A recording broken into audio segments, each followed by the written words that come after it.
sa inyong lahat. At tayo po'y mag-live uli tungkol sa mga nangyayari dito sa ating bayan, sa ating bansa, at sa global politics. Ang ating pong tatalakayin ay tungkol sa President Responsibility, about sa social media infiltration by the Western, and then about yung sa Sinovac na nangyayari doon yung panahon ng pandemic, at ang susunod ay ang tungkol doon kay Alberto Carlos at kay Gibo sa supply ng mga sa BRB Madre, at ang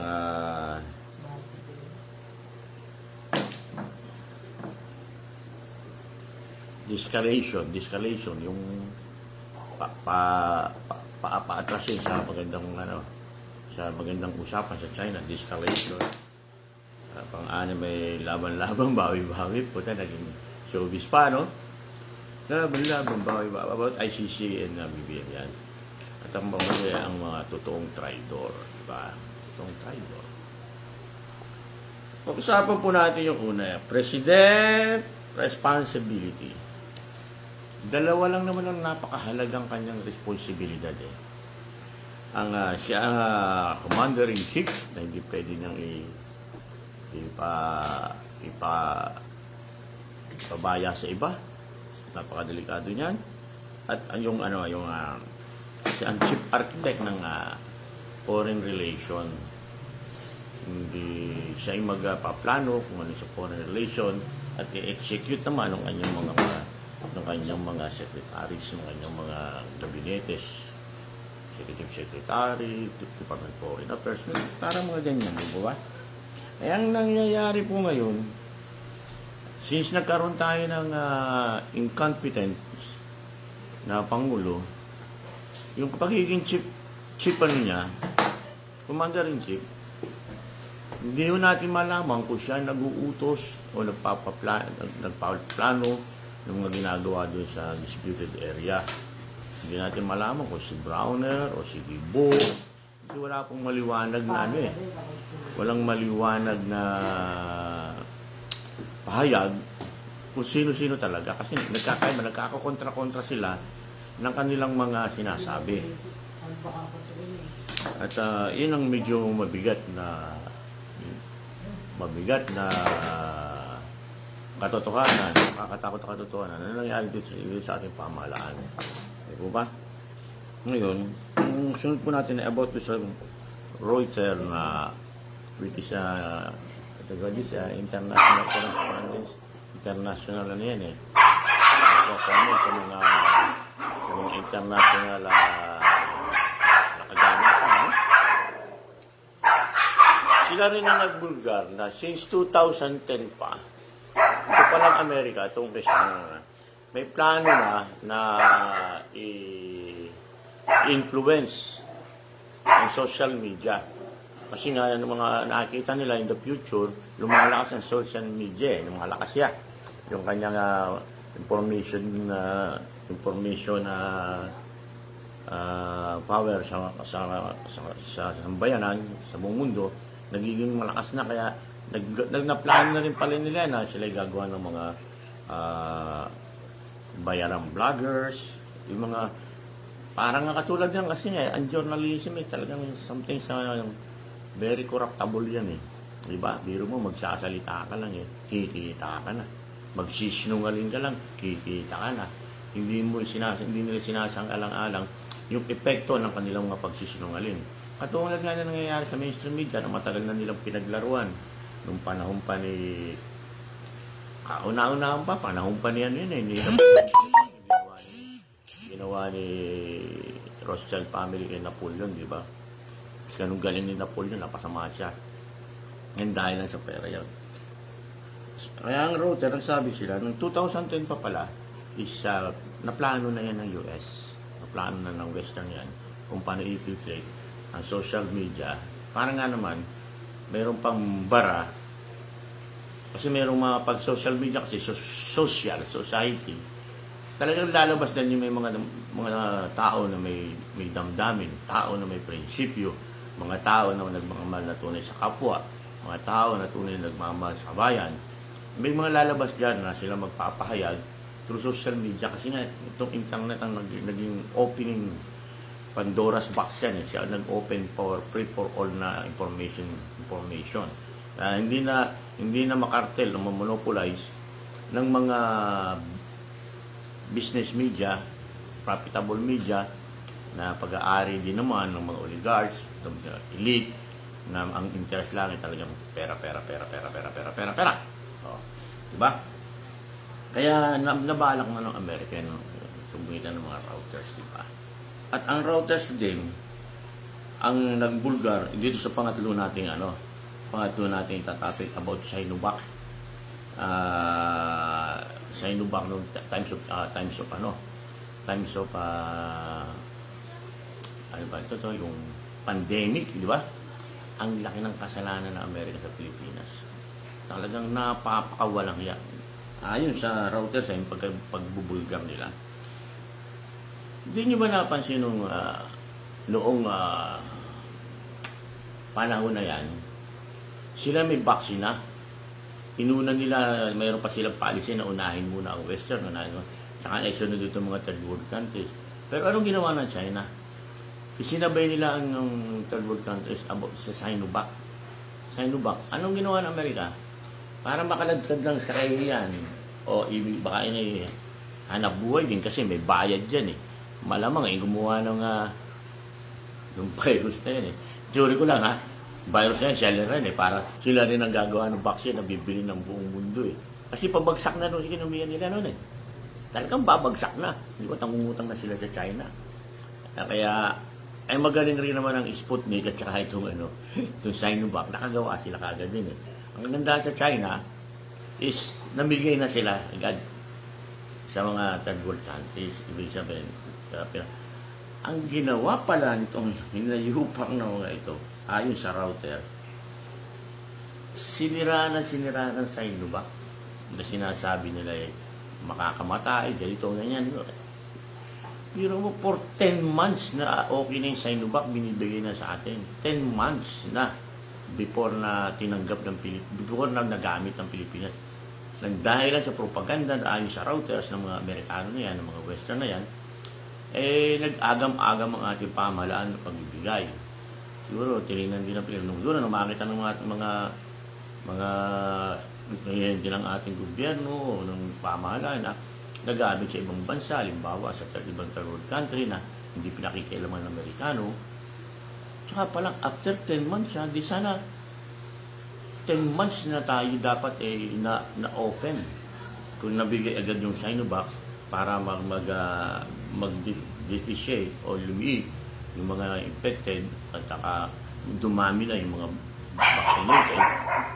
As early as 10 months pala, dapat naka-open na tayo eh. Yung pa tayo ng 10 months, 10 months tayo, ang daming namatay. So, sino ang tunay na mamamatay tao? Diba? Hindi nga sa baril, hindi nga sa bomba. Pero sa nangyari sa sakit at sa kanilang pagpipili, sa masama nilang ibinabalita. Dinadrag nila ang China na pinalalabas nila sa buong mundo, ang China ay masama. Mantala ang China ang unang nagbigay sa ating vaccine na Sinovac. Tingnan nyo solution. It's a fact. Diba? Hindi yan invento ng router. Talagang napakasama nga na ginagawa nilang yan. Diba? Kasi,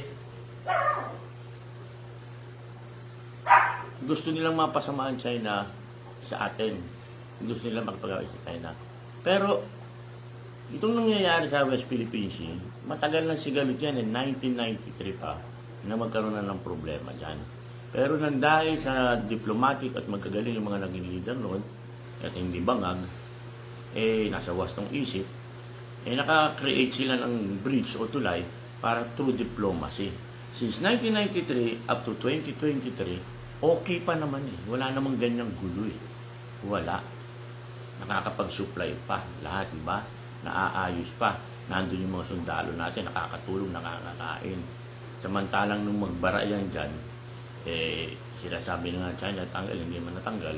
Hindi naman sila ginera, hindi naman sila sinaktan doon. 1993 up to 2023. Di po ba?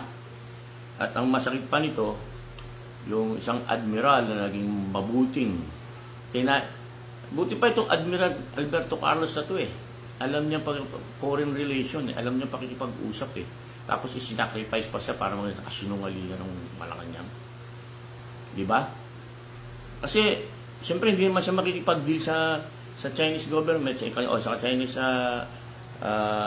Navy, kung walang utos ng palasyo. Imposible kasi yung commander-in-chief nga, nakakaya diba sa responsibility, he is the commander-in-chief. So, sa kanya manggagaling. Yung pakikipag-usap. Nung una nung siguro, nung matinitungyo pa siya.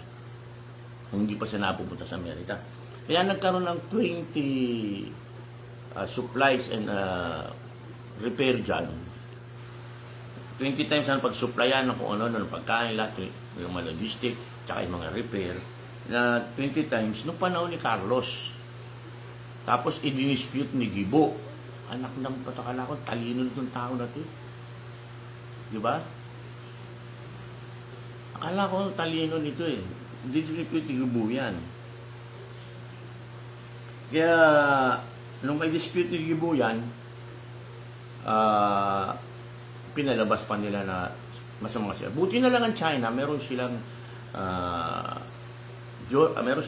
records na pinag-usapan through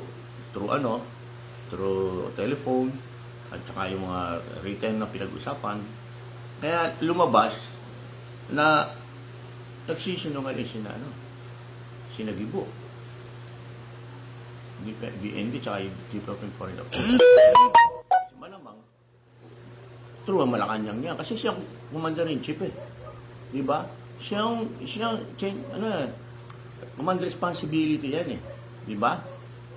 Tapos yung sa about military action yan kasi sige po DND sa foreign affairs naman about foreign relation, ikaw ang architect ikaw pa rin ang matas. Yung dalawang responsibilidad yan, hindi pwedeng mangyari ang command dyan doon sa subordinates mo, DFA and DND.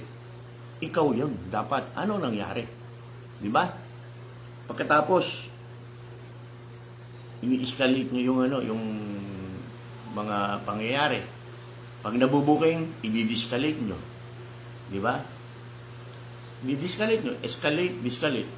Laban-laban, bawi-bawi kayo Wala kayong fix na firm na stand Dapat ang stand nyo, diplomacy talaga, para walang gulo.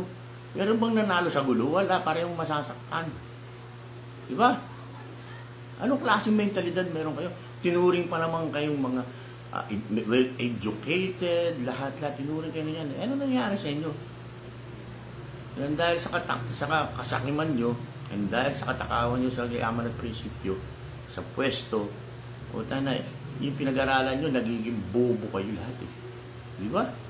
Ang bobobo nyo. Di ba? Ganun lang naman yun Di ba? Ilang naman totoong nangyari dyan De-escalation. Tangina. Nung magsalita si Executive Secretary Bersamina, misunderstanding, nagkamali, mag-usap tayo, so nag-escalation siya, nag-iba siya ng mood. Putang inang itong hayop na to na Ray Powell na ito Ray Powell na to, magsalita siya ng mag-ingat daw sa escalation ang gobyerno. Abat, anong gusto mo? Escalation? Magtuloy-tuloy ang gulo? Putang ina mo, hindi naman ikaw masasaktan Oh, diba? Putang ina mo, Ray Powell, hindi ka masasaktan. Talagang kaya putang ina nyo, mga walang yaka kayo Di ba? Tapos, itong mga, ewan ko ba, ang daming huda sa Pilipinas ngayon, di ba? Yung may mga posisyon pa, di ba? Talagang yung yaman at kapangyarihan, talagang nakasun sa tao yan Siguro, nakampun sa tanas ito mo, magdun tayo sa laban-laban, bawi-bawi, di ba? Laban-laban, bawi-bawi.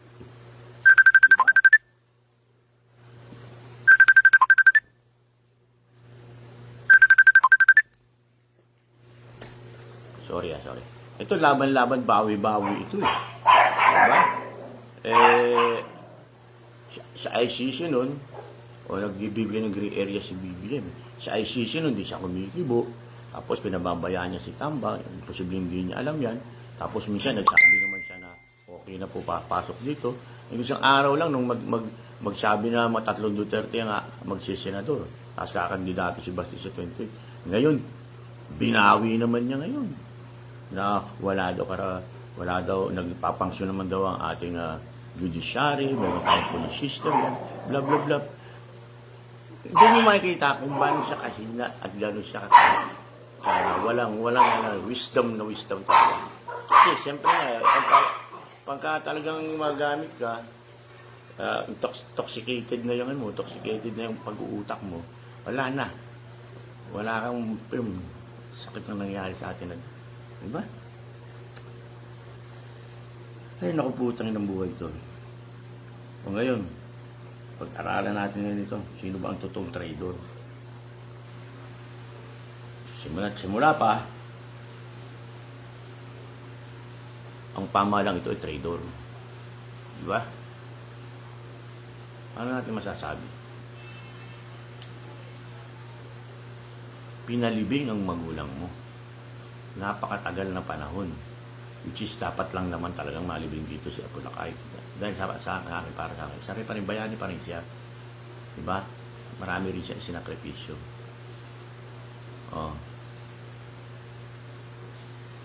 Dahil sa Pangulong Duterte na nakaka-impute ng bagay. Yun ang ginawa niya. Diba? Yun ang ginawa niya.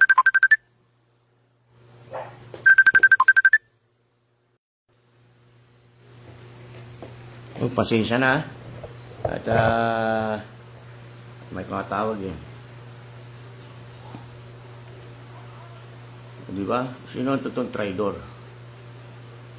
Sila? Pinalibing na yung magulang niya ng pamilya na ito. Inayos. Mas malalay sa alanganin ng kanyang panguluhan. Ginawa niya yung tama. Ginawa niya yung karapat-dapat.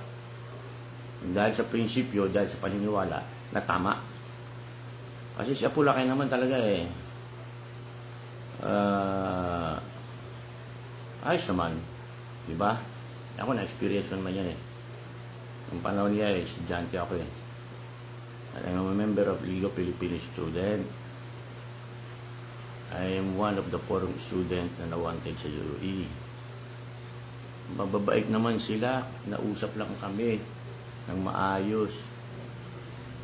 At doon ko rin nakita na kung bakit itong mga traidor ng bayan na ito naggagaling-galingan, nagpapasarap sa Netherlands, nagpapasarap sa mga hotel, nagpapasarap sa kung saan-saan, tapos isusubo mga estudyante, mga magsasaka na hindi naman nauunawaan talaga kung bakit sila naapi, na yun ay kagagawa naman ng mga oligarchs, mga land robbers, na sila mga namumutik-tik ngayon, sila pa rin gumagawa ng gulo. Kaya ang hirap ng bayan natin sa dami ng traidor. Pati namumulong ganun pa rin, di ba? Bakit ang traidor? Nang dahil sa yaman at kapangyarihan ay natetret ng Western country. Ang mangyayari nga tuso sa tuso. Yung tuso, sinakop din ng tuso, tuso sila lahat, di ba? Di ba nangyari nga? Unity yung sumakay kayo sa popularity. Tama naman yung survey.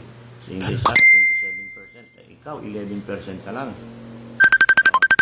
Kaya mahirap yung sinasabi ko.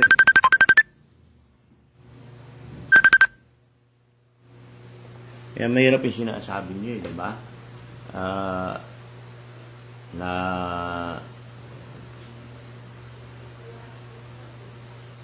katusuhan niyo. 27% si Inday Sara, ikaw ay 11%. Tapos, palibasa siguro, kaibigan ng kapatid mo, dati sila nag-mayor, dalawa eh. Di ba, Lawag City si si Emmy, tapos si Davao City naman si Inday Sara. Siguro nagkita, naging magkaibigan dahil ang mga ama naman ninyo ay magkakaibigan. Ang lolo pala ni Sara at ama mo ay magkaibigan. Kaya gano'n, tumatanaw sila ng pinanggalingan. Kaya ang taong tumili mo sa pinanggalingan, walang paroronan. Kaya ngayon, wala kang paroronan. Kasi hindi ka lumingon sa pinanggalingan mo. 6 months, ang ganda-ganda ng usapan. Pinupuri ka, inimingi pa mga Duterte na tulungan ka. Putang ina, nung pumunta ka pa lang sa Amerika, pagbalik mo, 360 degrees ka ng away sana. Bakit? Indirect ka ng Western. Ganyang katuso yung mga hayop na yan. Gigipitin ka niyan. Kung may nalo mo, susuko ka. Diba? Juan Luna. Di ba ganyan ang ginawa niya? Tindirect itong si Aguinaldo. Sinuhula itong si Aguinaldo. Pamilya ng Aguinaldo. Anong ginawa? Pinapatay si Juan Luna, pati nga si Bonifacio. Diba? Yan ang mga traidor na nandyan na naman kayo ngayon. Diba? Ay nako. Dahil yung mga puti, magaling magmanipulado yan. Pipili yan ng mga taong limatik o uhaw sa kayamanan at kapangyarihan. Yun ang kanilang babatain. Di ba?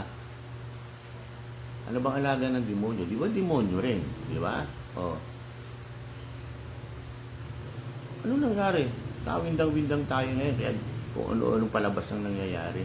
Nag-grand plan talaga ng mga Western yan.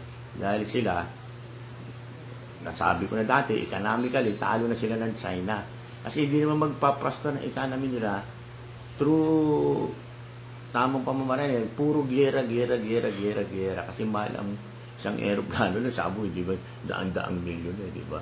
Kung ilang aeroplano pabagsak ito, kayo mismo naglalaban. Tayo, kunyari, naglaban. Tapos sinilin tayo. Tapos yung repatriation, di bibigay. Nung panahon ng Hapon, anong ginawa nila? Hanggang pati yung mga minirip ng Hapon na dapat nang tulungan. Anong nangyari? Di ba, puro pangako. Puro kay Sharon, puro kayo, Ray Valera kay lahat. Pangako sa'yo. Di ba? Kaya, itong katraiduran nito nangyayari, sana po naman, wag manatili at magising na po yung mga tao. Wag po puro television ang panoorin yung mga inang, mga anang, mga bata. Wag po puro television dahil ang madidinig nyo po dyan, puro bulaklak ng kasinungalingan, puro salita ng mga demonyo, mga salitang apoy na susulog sa pagkatao natin. Mga salitang blade na hihiwa sa ating pagkatao. Hindi po totoo sinasabi niyan. Bakit ang sinasabi po niyan, nalulukuban ng dollars o pera. Wala po nakikita ang totoo yan kasi nakaganyan yung pera sa mukha nila. Di ba? Yan po ang mga taong buhay na wala talagang kwenta. Hindi tao tawag sa mga yan. Di ba? May tao bang ganyan ng pag-iisip? Hindi. Ang tao ginawa ng Diyos para mag-isip ng mabuti sa kapwa-tao. Di po ba? Tapos makikita mo sila, may mga parili-rili yun, di ba? Kita mo, may mga padasal-dasal pa sa mga gathering. Hindi po tayo. Paano kayo nagdadasal ng ganyan? Hindi nyo, alam nyo naman na hindi mo pwedeng ibigin ng Diyos kung hindi mo ibigin ng tao, kapwa mo. At hindi mo pwedeng ibigin ng kapwa mo na hindi mo ibigin ng Diyos. Kasama yan. Hindi po ba? Tapos kaplastikan nyo. Makikita kayo sa mga gathering na padasal-dasal pahit. Maganda lang yung suot nyo. Maganda lang yung tinutulugan nyo. Pero ang gagaspang na ugali nyo. Kaya di po ba?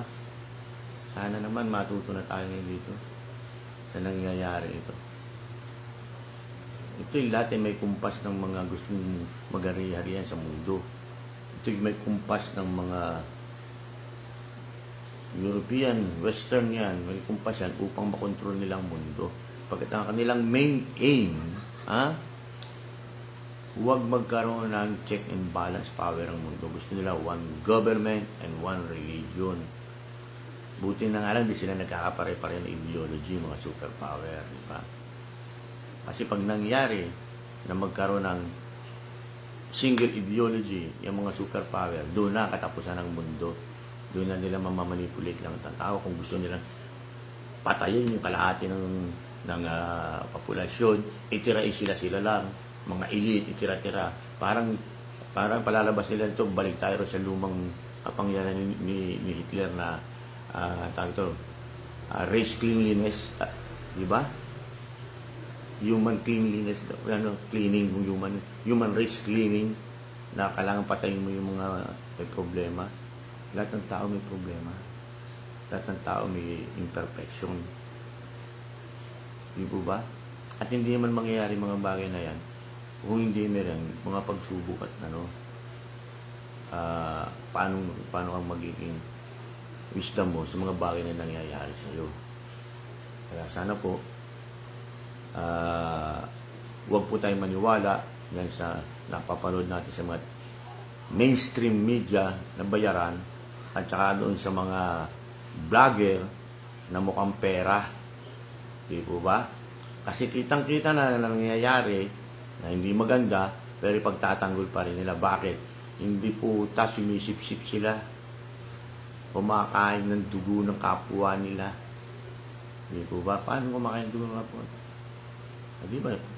Ginagatasan na sinisip-sip ng mga walang nang ito yung dugo ng bayan eh. Tapos ibibigay sa kanila. Di kasama rin sila. Di po ba? Kaya hinihiling po natin sa ating Panginoon sa Kristo, sa Diyos Anak, sa Diyos Ama, at sa Diyos Espiritu Santo, at sa ating kay Allah na Panginoon po ng ating mga kapatid na Muslim, kay Yahweh na kapatid po ng ating mga kapatid na Hudyo, ng Diyos po ng ating mga kapatid na Hudyo. Hinihiling po natin kay ating Panginoon sa Kristo na sana po magkaroon po ng divine intervention sa mga bagay nito at huwag po natin pahintulutan na mamayani ang kadiliman, ang kanilang binabalak na maging unified ang pamahalaan ng mundo, one ideology, one religion, one government. At yan po parang doon ang patutunguhan. Kung ano po ang inyong nasa isip, kayo na po ang bahala sa amin. At iligtas po sana ang higit na mahina at ang higit na maraming nalaman pagkakasa sa inyo. At kung ito'y nila namin, sa aming Panginoon si Kristo. Amen.